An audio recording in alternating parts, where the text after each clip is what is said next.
Good evening, YouTubers. Welcome to Wednesday's extra video of SugarTube TV. Tonight's video is just purely all about Mallory Park with the Hillmans and the CTCRC gang. It was a great weekend despite my pretty poor performance.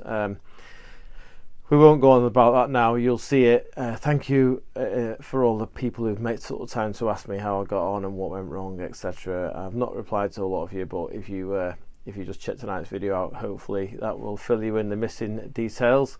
We've done a bit of an autopsy, should we say, of the engine, so I've pulled it apart. I've got my own theory.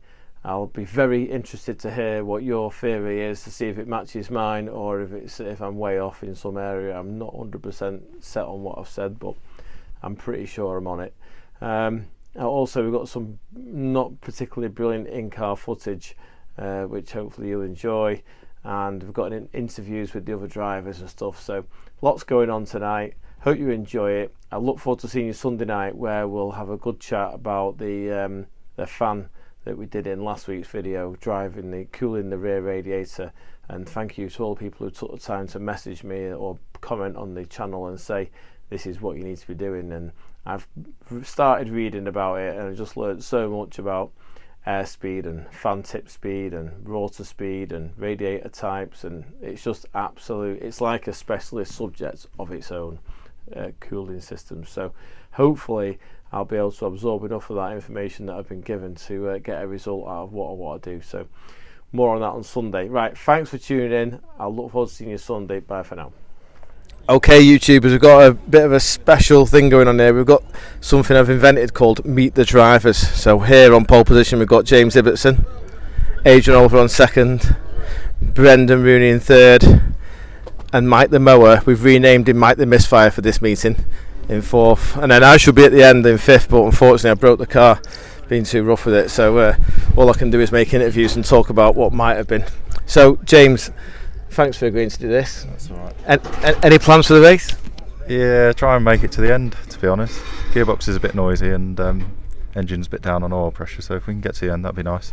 And keep Adrian behind as well, that'd be good. 998 Adrian, well, very best of luck, I'm sure you'll do it. So Adrian's run a bit of a disadvantage because he's on his old engine that he put together overnight. Is that right? Yeah, it's certainly done some work, that engine, but it seems to be working all right. So he's got a bit of experience. He's been racing since like 1890 or something, was it? 92, my first race at Mallory, yeah. So, at Mallory? Yeah. Oh, it's your anniversary. Yeah, so if James's oil pressure runs out or his gearbox snuffs it, then... Well, I've got to try that. Could be taking a trophy home. Who knows? Thanks, Adrian. Right, Brendan. Third race meeting, mate. You've got your sights on the big man next to you. Yeah. I'm hopefully going to get a good start and catch him. Excellent. Yeah, it's quicker than me at the moment. Yeah. Your dad, I'm going to be stood with him. He's going to be in pieces. He gets so excited, you know. More excited than you, I think. He is very excitable, like a toddler.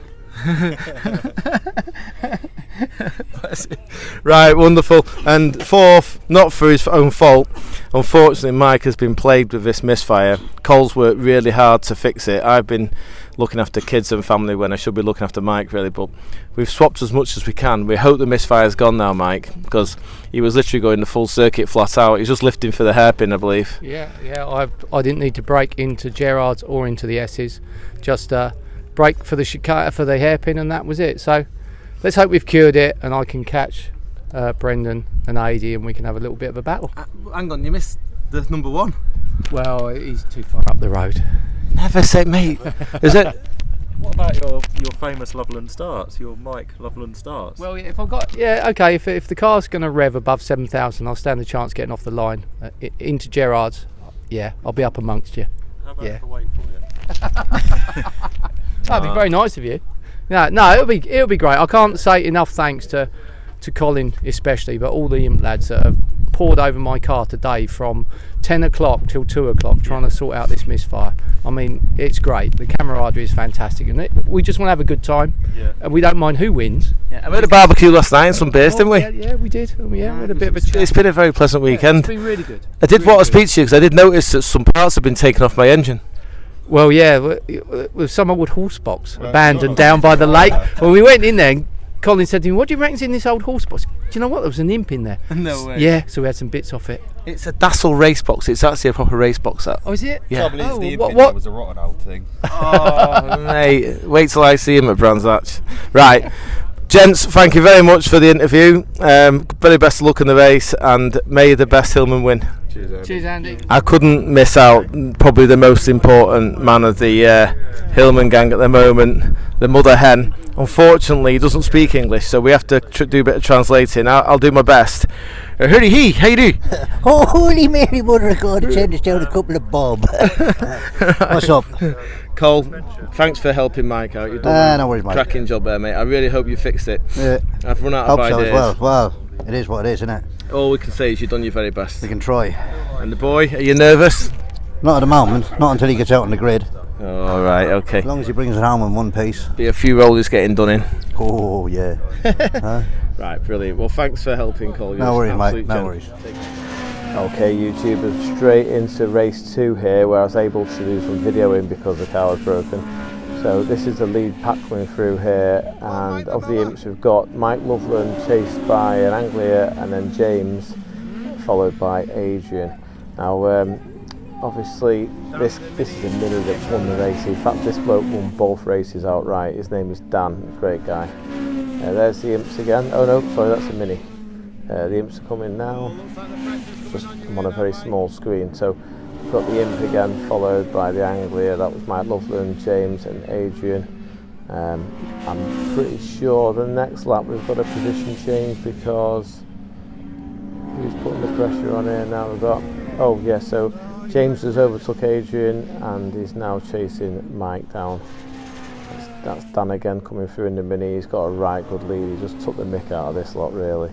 Absolutely drove the wheels off that mini. It was stunning all weekend. He did say that Mallory was a mini track. I should add as well that Dan does actually own an imp. He's got imp blood in him, so we like him. But there's the imps again, getting a bit closer. We've got some better footage of this later, where it's viewed from a higher point. And that there is the Brendan Rooney in the little light blue imp there. So now we can see Mike Loveland's been closed in by Adrian, and James is having a look up the inside. And there's Brendan again. This is only his third race meet, and the guy is doing really well. I think he's going to be really a force to reckon with in the future. So we've got a bit of a position swap here. James has got ahead of Adrian and of Mike. And Mike's been demoted to third position. Not quite sure what happened there. But, yeah, James obviously a very experienced racing driver, knows his way around the track. So it's Adrian leading Mike, and unfortunately it looks like James has dropped back. Yeah, he has. This will be his master switch failure. So there's Brendan, the fourth imp. He's going to be catching James in a minute. So now we've got Mike. No, that's Adrian, and he's pulled a good lead on Mike, it looks there. And this is James's car. I'm pretty sure it's oh, there's Brendan, sorry, and then Harold, or Vitesse should I say, and then it did sound lovely, that Vitesse. It was a V6. Here's James just limping into the pits with his faulty master switch. Bit of a shame for the poor lad. I'm sure he'll get over it.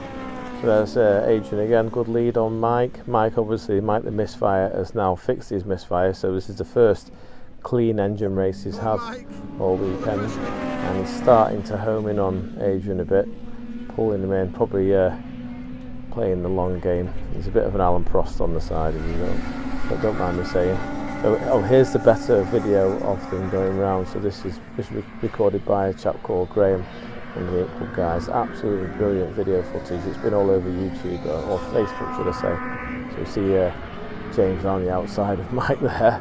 It's giving him a bit of a run, making him work for it. They look pretty evenly matched down the straight.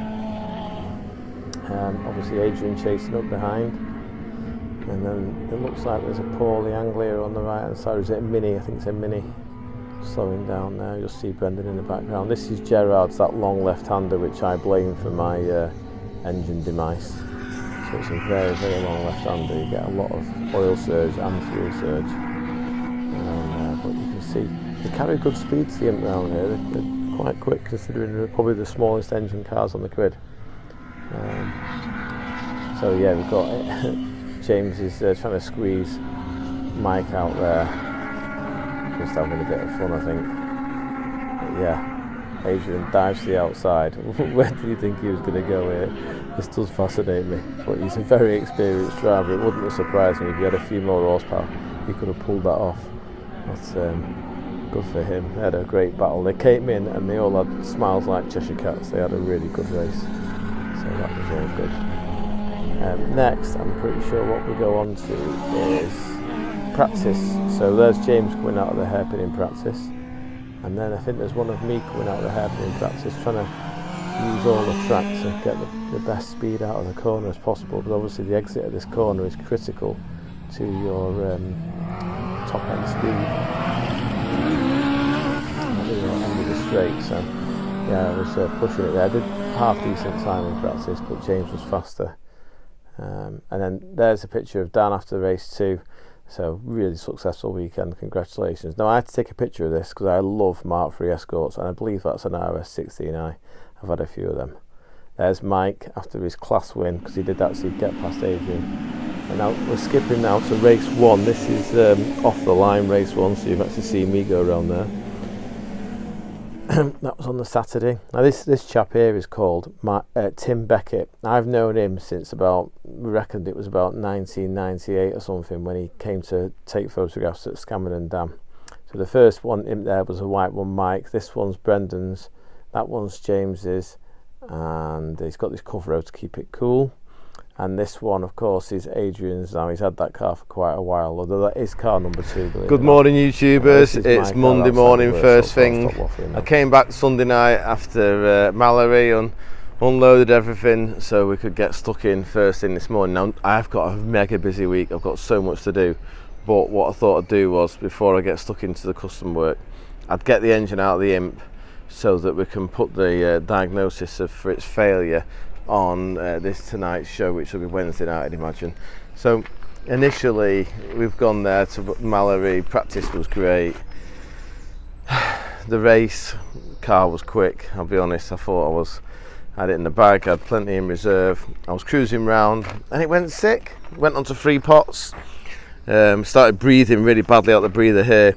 As you can see, it blew the oil everywhere. So I just pulled off as fast as possible because I didn't want to stop the race and ruin it for everybody else. So that is another story, end up in the kit later, but I'll talk about that later when you see the in-car. Anyway, initially I thought I'd cooked the engine. I thought I must have got it too hot, but I've had a bit of time to think about it, and I was sat there last night talking to the wife whilst thinking about my engine, and I thought, I've got a telltale on the hot pipe that comes from this pipe on the inside here is the one from the thermostat housing, and I can see it's only ever got to 77 degrees, so I didn't get it hot. And I was thinking about it. When I've run the engine, since it's obviously damaged the piston, it isn't noisy mechanically. Now normally when they detonate and they go and it burns down the side of the piston, it scuffs the piston and then the piston's loose in the bore. So when you start it and it's cold, it rattles like mad. Well, this was quiet as a mouse, so I'm itching to get it apart because I've got a sneaking suspicion that the failure is a piston failure, and I bet it's in the thinnest point, which is in the bottom of the valve cutout. So I don't know, I could be wrong. So what I'm going to do is I'm going to take the engine out now, we're going to pull it apart together and we'll see what we see. There's a few bits missing. Little Irishman was seen near my engine after the race. I think he borrowed some parts to fix Mike's, but he was welcome to them. Anyway, you'll see all about that later in the show.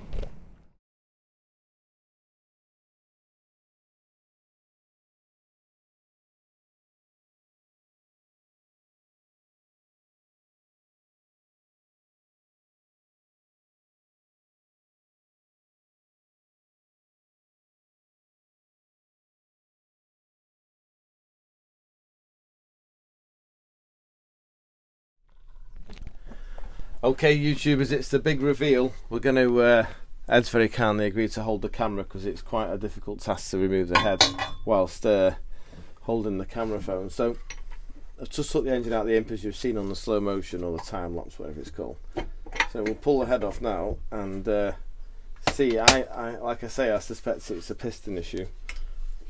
quite, whether it's more than one or whatever, I don't know. To be revealed, should we say. Oh. Dun, dun, dun. Number 4. Right, thanks Ed, I'll take over with the camera now. So number 1 looks to be complete. Number 2, complete. Number 3, oh dear. Mr. Mouse has been in and eaten the bottom of the valve pocket.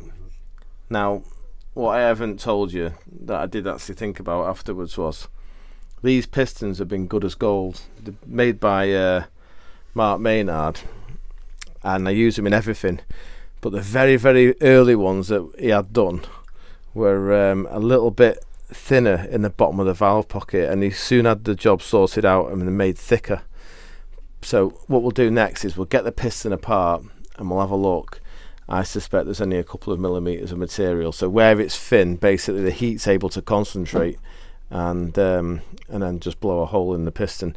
It's probably been detonating, to be honest with you. It's had a little rattle. You can see how clean it is. Man, it could be a bit of oil, that, but yeah, it's not happy anyway. So we'll sort that out. At least the head's okay. Head looks good. Looks like it's all sealing okay.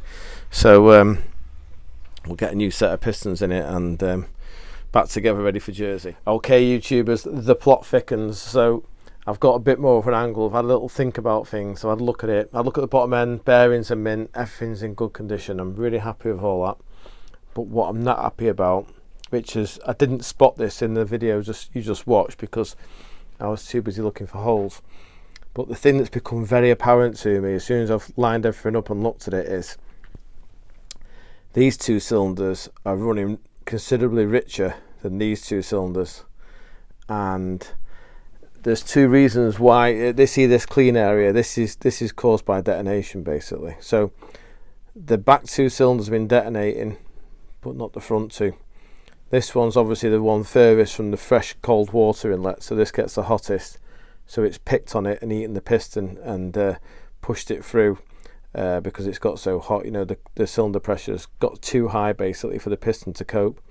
I wouldn't have said it's the piston's fault. I'd say the piston would have carried on working perfectly okay. It was the detonation that caused the issue. So because if all 4 were clean like this, I'd say it had an advanced issue. But as it's only on 2 cylinders, and we know that we've got 2 carburetors, one that feeds this 2 cylinders and one that feeds these 2 cylinders, I'm now lending towards the idea that the rear carb, for whatever reason, has either run out, has gone lean basically, and that's caused it to detonate. Because remember, this engine has, apart from the fact I whizzed the head off it to inspect it last week, it has been together and done track days and Brands last year, etc. It wasn't a new engine. So I noticed as well, it's I'll just try and zoom in, it's completely nibbled the end of the spark plug. You know, it should look like this. So cylinders 1 and 2 were quite happy. It looks rich if anything. But numbers 3 and 4, it's had a bit of detonation and then it's just blown through in that corner. So what we'll have to do now is turn our attentions to the carburetor and see if I can find a reason, whether it's a restriction in the needle valve. I'm thinking that's all it can be. It's not going to have muck in both main jets, that's for sure. So it must be a needle valve problem that's caused the chamber level to drop. Because of course I did practice, and when I say the car was on song, you know, it's going to sound like I'm showing off here, but I had plenty in reserve. I wasn't really caning it. I was keeping a bit in reserve to try and catch James and make a bit of a show of it, you know, rather than just like try and do him straight away and risk crashing the car. So I wasn't feeling like, I mean, the car was absolutely flying. It was probably the best it's been. So anyway, we'll have a look at the carbs next and see what we see. But yeah, that's looking at that, it's definitely telling me a story. Detonation, unlikely to be advanced, more likely to be lean mixture, because lean mixture obviously speeds up the burn speed as well as, you know, other issues. But yeah, that's what's happened there. I'm pretty sure of it. Good morning, YouTubers. it's Tuesday morning. I thought before we get stuck into today's work, I'd have a quick look at my engine and try and understand why the rear 2 cylinders were leaner than the first 2. So I've had a bit of a look round and I've not actually found anything, but I have got a new theory. Now, this is the rear carburetor. I took it apart. That's the needle valve. It works very much like a toilet. So as the float rises, it blocks off the needle blocks off the fuel coming in, and as the float drops, as the float level drops, the fuel comes back in again. So it keeps a maintained level of fuel inside this chamber here. This, by the way, is normally horizontal. It's just that I've laid the head on the bench in a funny angle. So my first thoughts were, have we had a blockage behind the needle valve? But it's all clear as a bell. This is the gauze that filters the fuel as it comes into the banjo. Obviously the high pressure fuel from the pump comes in here and feeds the carburetors for cylinders 3 and 4 first, which is this one. So this is effectively mounted on here like this, and then this carburetor gets the next bit of fuel. Now what's happened is, in my little brain, as I've been thinking and analysing and watching in-car footage, after practice, I had quite a lot of fuel in the car for practice, so I didn't put any more fuel in the car for the race because I was trying to keep the car as low on weight, and I know how much it uses. So I thought, right, well, we should be fine with what we've got there. But because of the type of circuit Mallory is, with that long swooping right-hander called Gerard's, there's a possibility here that what's happened is, on the long corner, the fuel hasn't got to the pickup pipe, and we've had a situation where the carburetors have been starved of fuel for a second. Now I say this because on the very, very first lap of the race, when I came round Gerard's, it was all a bit squiffy and busy. The car went off, like lost all power for a split second. I came off the gas, went back on again, and it picked up, and I thought, that was strange. And I actually, at the time in my brain, I thought, I wonder, because we were held on the line for a while, it's got a bit of a mucky plug or something. But it just felt like it went down on a cylinder. But anyway, I didn't think anything more of it, and I didn't particularly notice it for the next couple of laps. But I'm beginning to wonder if, because I didn't have much fuel in the car, the fuel obviously pump has picked up air, and once you get air in this, because it's not a constant return system, it's just a pump from the bottom of the tank pumping the fuel here. Once you get a situation where you picked up air, it's got to basically bleed the air out of it. So this is the first carburetor it sees, so it'll see the air first before it gets the fuel. That's my theory anyway. So there has to be a reason why the rear carburetor, the rear 2 cylinders, were leaner. So I think the new rule is going to be, we're going to have to make sure we've got plenty of petrol in this car, especially if we go to Mallory, where they've got that long right-hander, because I don't know what else to suspect has happened. There's no muck in the carburetor. Obviously they've all got the same jets in them, but cylinders 3 and 4 have definitely seen a different fuel mixture to cylinders 1 and 2. As you can see from the pictures, you know, the images or the video footage, the pistons are definitely both cleaned with with detonation and heat. So we're gonna leave it at that for now. I'll carry on thinking. If anything else springs to mind, I'll mention it on Sunday's video. I'll leave you to enjoy the rest of tonight's video. Okay, bye for now.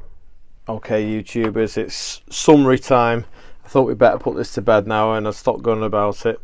I've got my piston here, and I thought we'd have a quick look at the hole. I found a way of showing it on the camera quite good, because if I shine the torch to the other side of it, you can see where it's torched, much like a gas torch has just attacked it.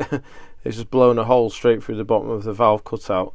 Now I don't believe this is any fault of the piston whatsoever. If we look at the piston on the top edge there, you can see it's trapped the ring, and you see how it's all sort of coarse on the edge. That's where the piston has been really, really hot, you know.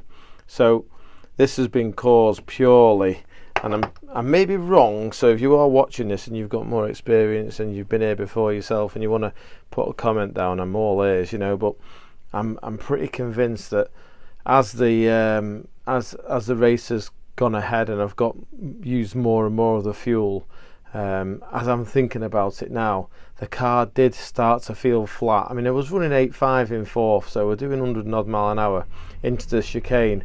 But if you watched my very poor in-car video, which is coming up soon, you'll notice that the engine on the last lap before the smoke appeared, I was literally getting overtaken like I was stood still. So I was down about 1,000 RPM at the end of that straight.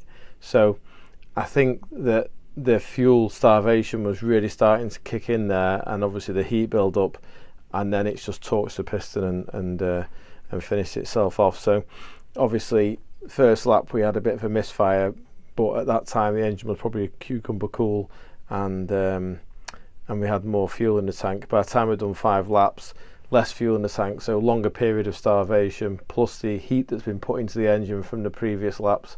So that was where the recipe came from for the mini disaster. But it's not a mini disaster. Yes, it's not ideal, and yes, I didn't get to race on the Sunday, but it's a set of pistons and we're back up and running. So in one respect, it's not too bad at all. I can deal with that. So we're booked in for Brands, so we'll hopefully get there and get 4 good races out of it on the Saturday and the Sunday. Fingers crossed. Okay, back to race 1 now, which is on the Saturday. What an absolutely cracking track this is, Mallory. You know, real leveler for the big powerful vehicles. You'll see this big Ford here, got the power on the straights, but the little Mini just drives around the outside of him. Some serious skills there. Absolutely, just exactly what historic racing is all about. You've got the big cars with loads of power, little cars with no power, but they've got good grip, and they're nimble through the corners. So you see the power there, the big Ford, he just drives straight back past him. So some great racing, and I've got to say, I reckon it was 2002 last time I raced in my Imp at Mallory, although I have been there since in someone else's car. But yeah, fantastic, hairpin, brilliant for the Hillmans, because you know, they're so nimble around it, you can come out of there quite quickly. And they're not bad round Gerrard's either. It's just, it is quite a fast circuit, so you do miss out a little bit at the top end against some of the Anglias and the Corsinas, as you'll see from my in-car footage. But yeah, there's the Mini and the Ford again.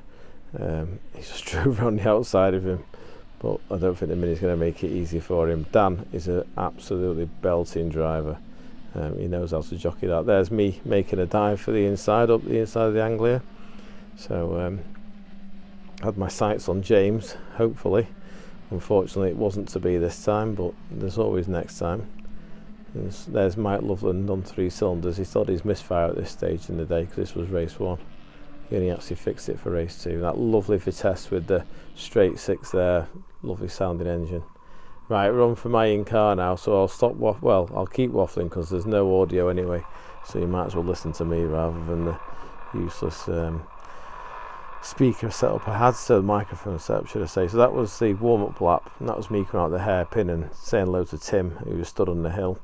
So we go and line up on the grid now, and I've got to be honest, I was feeling pretty confident at this stage. The car was feeling really good. It likes Mallory, and I like Mallory, so the two combined factors meant that there was a good chance we was going to put a good performance in.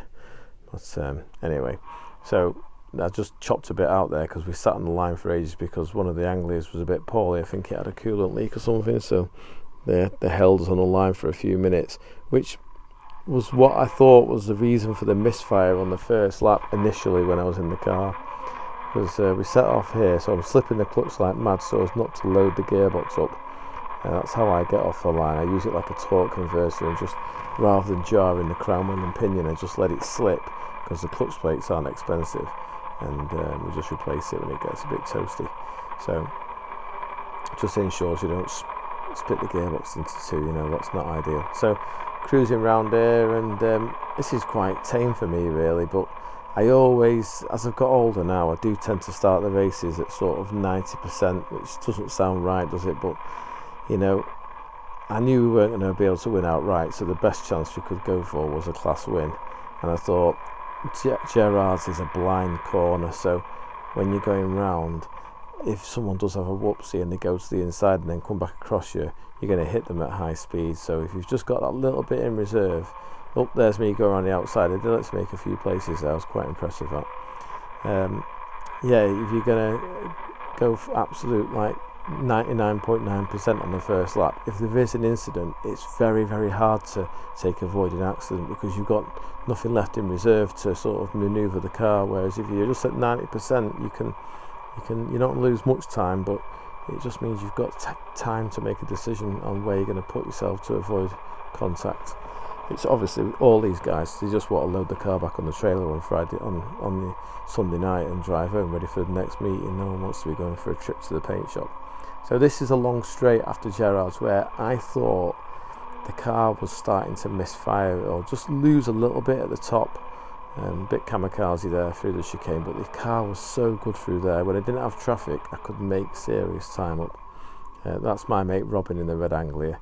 Now he used to race a blue Anglia, so we've had plenty of paint swapping experience in HSCC, me and Robin.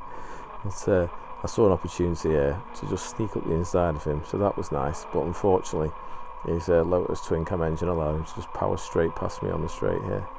But I wasn't too fussed, because the Imp doesn't tend to go off during the race, whereas I see some of the bigger cars, they do go off. So I knew that we had a chance to pull it back later on if he had got past me. I wasn't going to be too stressed about it. Shouldn't really say that, should you, as a racing driver, but you've got to play the game and work out where your strengths are and where you've not got the strengths, you know. Anyway, this is, I think, about lap 3. And I was trying to decide, watching the video, if the car was losing a bit. I didn't think it lost any there. It seemed to be quite good through here. And obviously, where did I go? Did I go on straight? Oh, I think I had a defend the line there, because Robin was right up my chuff and I didn't want to let him come through. I think it's here that he comes past me, to be honest. I'm pretty short shifting it. If you notice, you can't see the rev counter, but I'm not actually ringing its neck to 859. I'm just changing up at sort of 8 and preserving the motor and the temperature and everything, because it was an early stage of the race.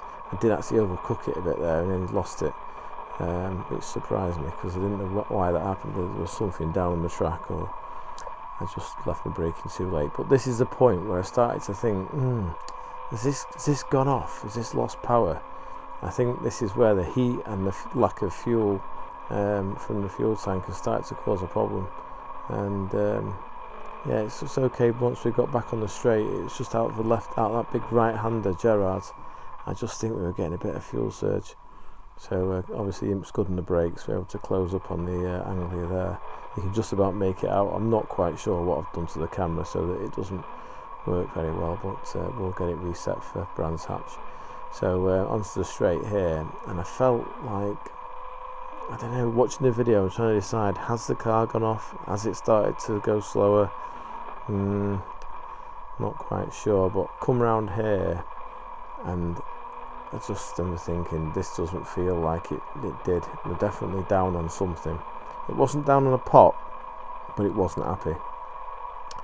And then it definitely went flat here, and I thought, what's going on? There's something not quite right here.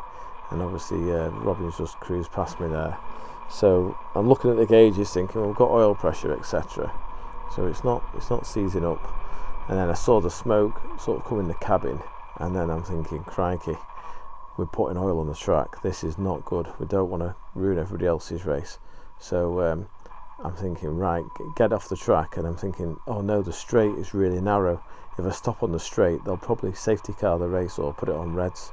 So I just wanted to get off the track as quick as possible in case it was spewing oil out. And I saw this little access road here. I turned in a bit and I thought, right, I'll just get as close to the barrier as possible, and then we're out of the way. So it did understeer. I would have liked to have stayed on the tarmac, but obviously it was out of harm's way, and the race was able to continue without any sort of stoppage. So that was what my main aim was. So I did try and move it out of the gravel, obviously, but I could tell it wasn't right. It was on cranking, you could hear it only had 3 pots. So here's the timesheet anyway. So the saving grace of the whole thing was I did actually manage to do a half decent time there, which was nice. And then this is Sunday's timesheet. So we will yet to play again another day, and I'll see you all at Brands. Okay, YouTubers, hope you're still awake and you've enjoyed tonight's video. I'll look forward to seeing you all on Sunday at 7. Have a great week. Bye bye.